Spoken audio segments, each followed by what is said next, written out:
back in North Carolina. Oh, it's good to see everyone. Thank you. Oh, it's good to see everyone. Good afternoon, everyone. Please have a seat if you have a seat. Please have a seat. Mike D, so Mike D's Barbecue, let me tell you one of the biggest fans of Mike D's Barbecue. My husband, Doug Emhoff. And thank you, Mike, for sharing your story. And I'm just so sorry for what your family has been through, but you have, out of an incredible tragedy, done so much for the community, and you are such a role model. So thank you, Mike, for everything you do. Thank you. And good afternoon to everyone here. Thank you to all of the incredible leaders with us today, including my friend, the Governor, Roy Cooper. Where is he? Here with his daughter. Every time I land in North Carolina, I'm just literally coming down the stairs of Air Force Two, I will shout to Roy Cooper, "What number is it, Roy?" And today he shouted 16, which is the number of times I've been in this beautiful state since I've been vice president. Every time. I want to thank your next governor, Attorney General Josh Stein. He's doing incredible work. He's going to be an extraordinary governor. Representatives Adam, Manning, Foushee, and Nickel, thank you all for your support, for your friendship, for your leadership. Chair Thomas of the Wake County Board of Commissioners, thank you for all that you do. And to all the leaders that are here today, including the students and instructors here at Wake Tech North. Thank you. Thank you. So thank you all. So listen, this election, I do strongly believe, is about two very different visions for our nation. One, ours, focused on the future, and the other, focused on the past.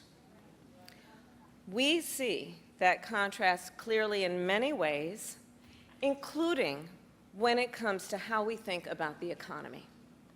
So our country has come a long way since President Biden and I took office. At that time, we sadly remember the millions of Americans that were out of work. We were facing one of the worst economic crises in modern history. And today, by virtually every measure, our economy is the strongest in the world.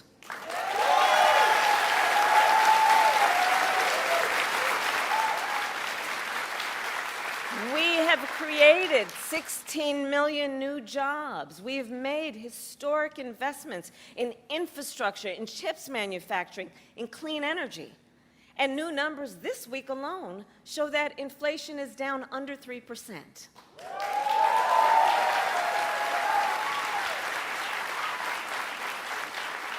And as President of the United States, it will be my intention to build on the foundation of this progress.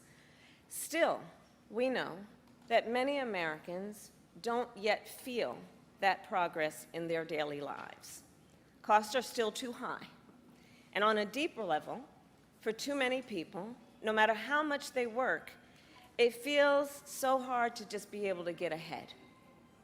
As president, I will be laser focused on creating opportunities for the middle class that advance their economic security, stability, and dignity. Together, we will build what I call an opportunity economy.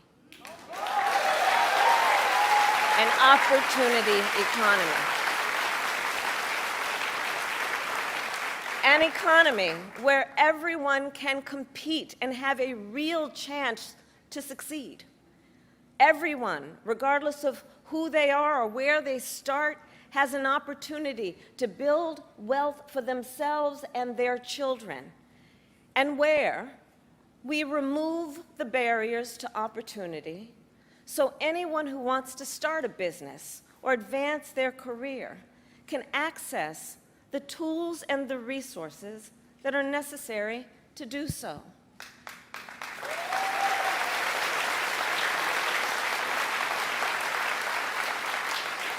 I will focus on cutting needless bureaucracy and unnecessary regulatory red tape, and encouraging innovative technologies while protecting consumers, and creating a stable business environment with consistent and transparent rules of the road. As president, I will bring together labor with small businesses and major companies to invest in America, to create good jobs, achieve broad-based growth, and ensure that America continues to define the future and lead the world.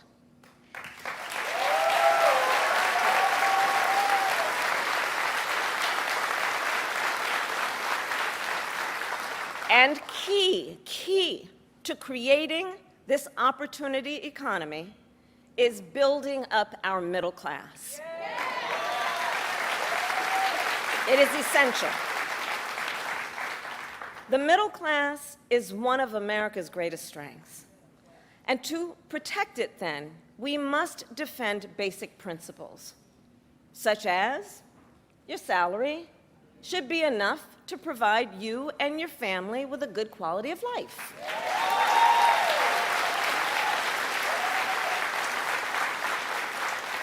Such as no child should have to grow up in poverty.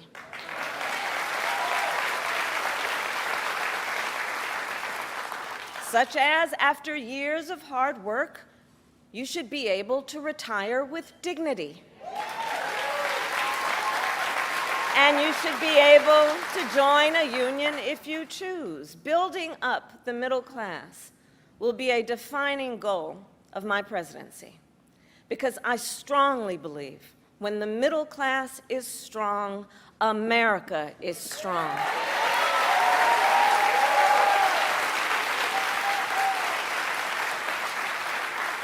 So in the weeks to come, I will address in greater detail my plans to build an opportunity economy. And today, I will focus on one element that's on the minds of many Americans as they pay their bills at the kitchen table or walk the aisles of a grocery store. And that is lowering the cost of living.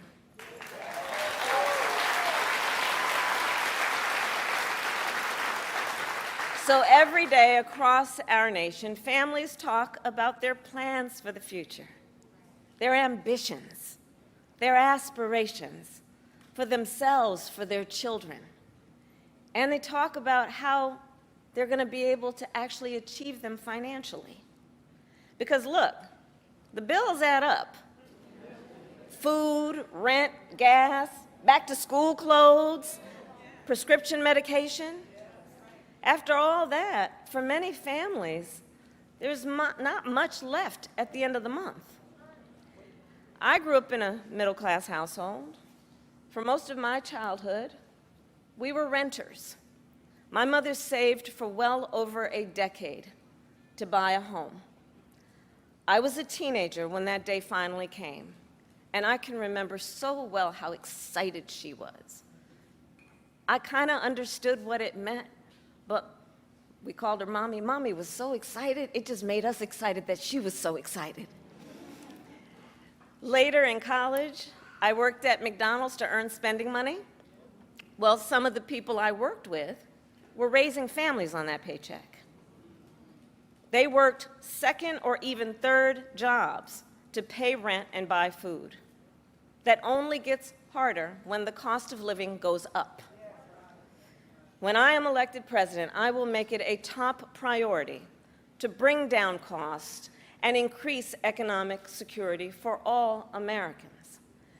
As president, I will take on the high costs that matter most to most Americans, like the cost of food. We all know that prices went up during the pandemic when the supply chains shut down and failed. But our supply chains have now improved, and prices are still too high. A loaf of bread costs 50% more today than it did before the pandemic. Ground beef is up almost 50%. Many of the big food companies are seeing their highest profits in 2 decades. And while many grocery chains pass along these savings, others still aren't. Look, I know most businesses are creating jobs, contributing to our economy, and playing by the rules. But some are not, and that's just not right. And we need to take action when that is the case.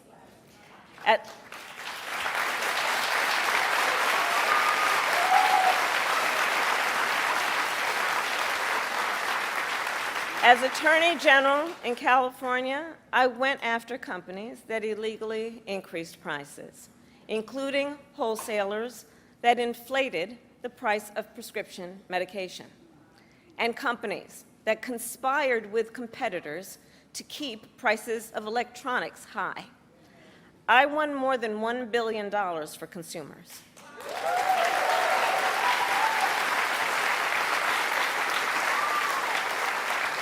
So believe me, as president, I will go after the bad actors.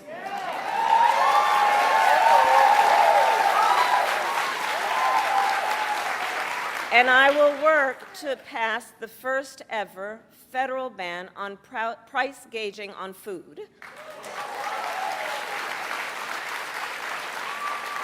My plan will include new penalties for opportunistic companies that exploit crises and break the rules, and we will support smaller food businesses that are trying to play by the rules and get ahead.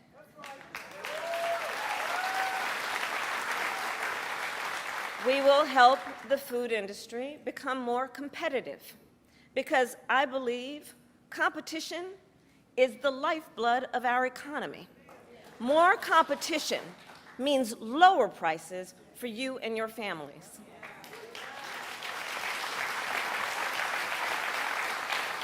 Now compare what Donald Trump plans to do.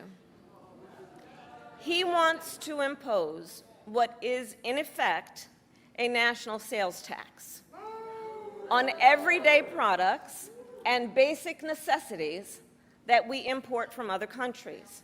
That will devastate Americans. It will mean higher prices on just about every one of your daily needs. A Trump tax on gas, a Trump tax on food, a Trump tax on clothing, a Trump tax on over-the-counter medication. And you know, economists have done the math. Donald Trump's plan would cost a typical family $3,900 a year.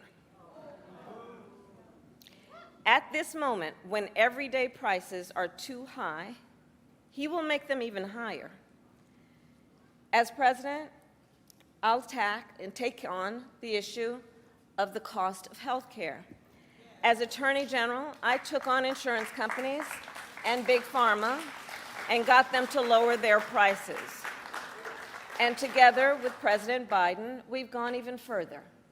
We capped the price of insulin at $35 a month, and the total cost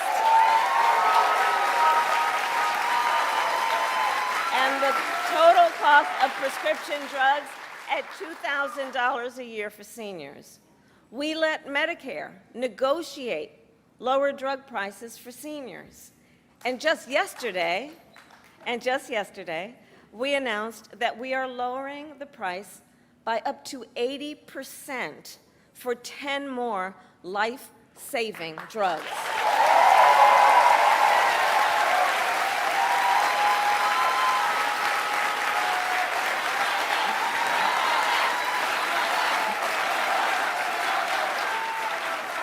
And I pledge to continue this progress. I'll lower the cost of insulin and prescription drugs for everyone with your support, not only our seniors.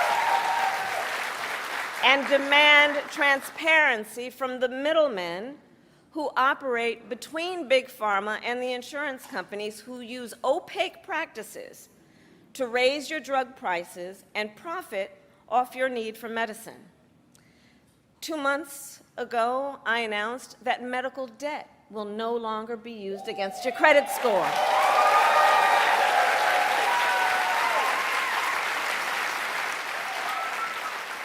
And I will work as president with states like here in North Carolina, Roy Cooper, thank you again, to cancel medical debt for more and more, millions more Americans.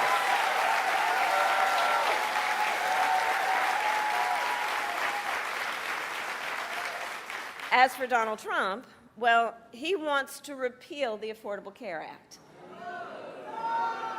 which 45 million Americans rely on. 45 million Americans rely on it for health care. That would take us back to a time when insurance companies could deny people with pre-existing conditions. We all remember what that was. And we're not going back. We're not going back. We're not going back. And remember, and this is why we're not going back, because we do remember, he tried to cut Medicare every year he was president, threatening a program that tens of millions of seniors count on. And according to his Project 2025 agenda, he intends to undo our work to bring down prescription drugs, the cost of prescription drugs, and insulin costs. Well, we've come too far to let that happen.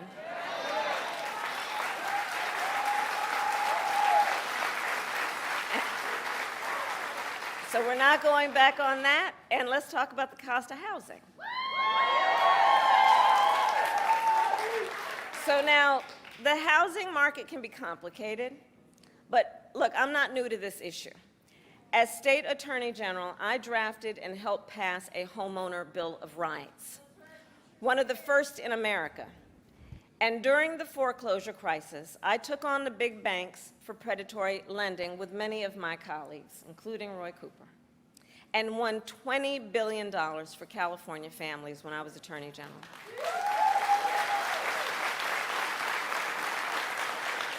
So I know how to fight for people who are being exploited in the housing market.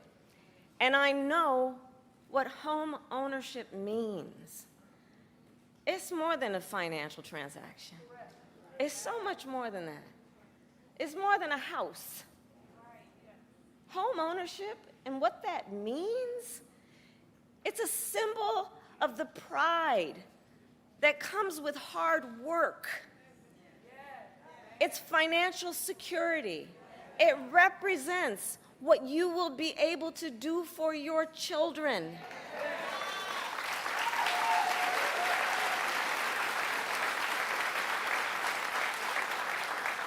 And sadly, right now, it is out of reach for far too many American families. There's a serious housing shortage. In many places, it's too difficult to build, and it's driving prices up. As president, I will work in partnership with industry to build the housing we need, both to rent and to buy. We will take down barriers and cut red tape, including at the state and local levels.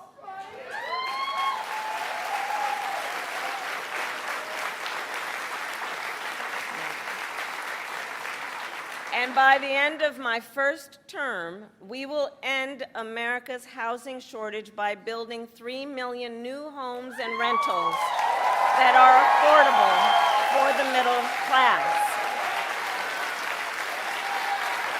And we will do that together. We will do that together.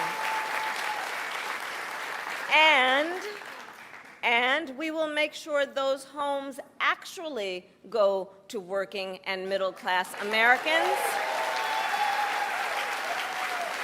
not just investors. Because, you know, some corporate landlords, some of them, buy dozens, if not hundreds of houses and apartments. Then they turn them around and rent them out at extremely high prices. And it can make it impossible then for regular people to be able to buy or even rent a home. Some corporate landlords collude with each other to set artificially high rental prices, often using algorithms in price-fixing software to do it. It's anti-competitive and it drives up costs. I will fight for a law that cracks down on these practices.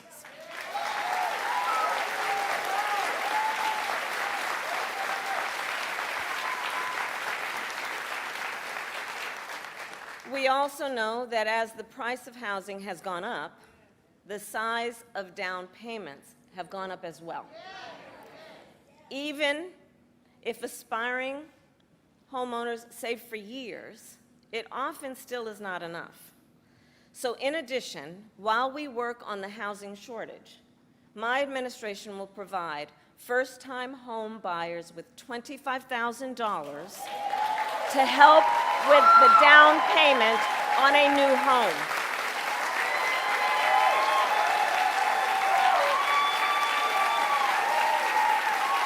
We can do this. We can do this. All to help more Americans experience the pride of home ownership and the financial security that it represents and brings. So that's my plan. But here's what Donald Trump would do. If his Project 2025 agenda is put into effect, it will add around $1,200 a year to the typical American mortgage. He's got it backward. We should be doing everything we can to make it more affordable to buy a home, not less.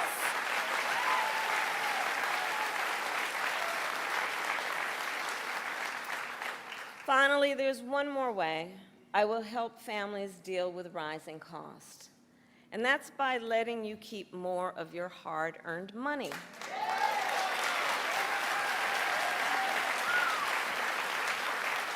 Under my plan, more than 100 million Americans will get a tax cut, and we will do this by restoring 2 tax cuts designed to help middle-class and working Americans: the Earned Income Tax Credit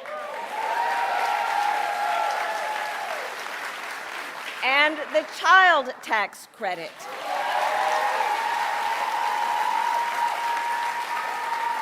Through which millions of Americans with children got to keep more of their hard-earned income. We know this works and has a direct impact on so many issues, including child poverty. We know it works. So as president, I'll not only restore that tax cut, but expand it. We will provide $6,000 in tax relief to families during the first year of a child's life. Now think what that means. Think what that means. That is a vital, vital year of critical development of a child. And the cost can really add up, especially for young parents who need to buy diapers and clothes and a car seat and so much else. And we will do this while reducing the deficit. Compare my plan with what Donald Trump intends to do. He plans to give billionaires massive tax cuts year after year. And he plans to cut corporate taxes by over $1 trillion, even as they pull in record profits. And that's on top of the $2 trillion tax cut he already signed into law when he was president, which, by the way, overwhelmingly went to the wealthiest Americans and corporations and exploded the national deficit. You know, I think that if you want to know who someone cares about, look who they fight for. Look who they fight for.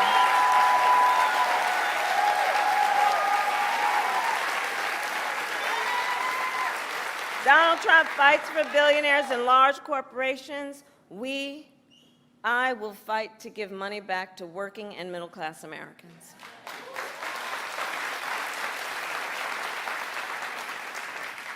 So I'll end with this. 2 days ago, Donald Trump was here in North Carolina. He said he was going to talk about the economy. I think you all watched. You know what I'm about to say. But he offered no serious plans to reduce costs for middle-class families. No plan to expand access to housing or health care. And that, actually, I think for most of us, was not surprising. Because we already know his plans. We know the Project 2025 agenda. So there's a choice in this election. Donald Trump's plans to devastate the middle class, punish working people, and make the cost of living go up for millions of Americans. And on the other hand, when I'm elected president, what we will do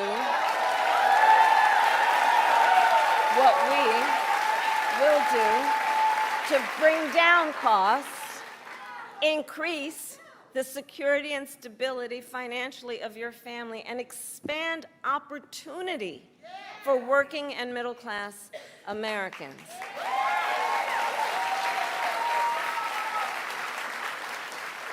So now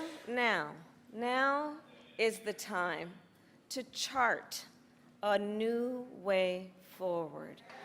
Now is the time to chart a new way forward, to build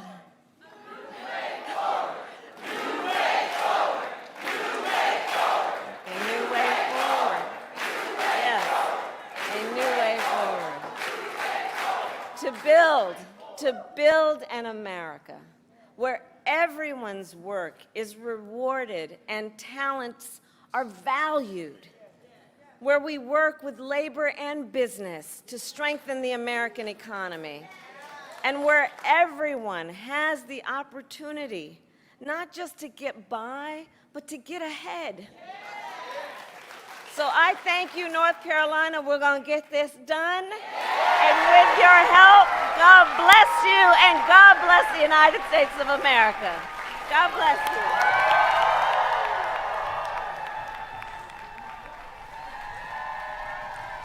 you. You just heard from Vice President Kamala Harris speaking in front of that crowd at Wake Tech's North Campus in Raleigh. As expected, she did address her goal to lower the cost of living, increase economic security, and lower food costs too. We'll have much more on the VP's visit coming up on our News at 4.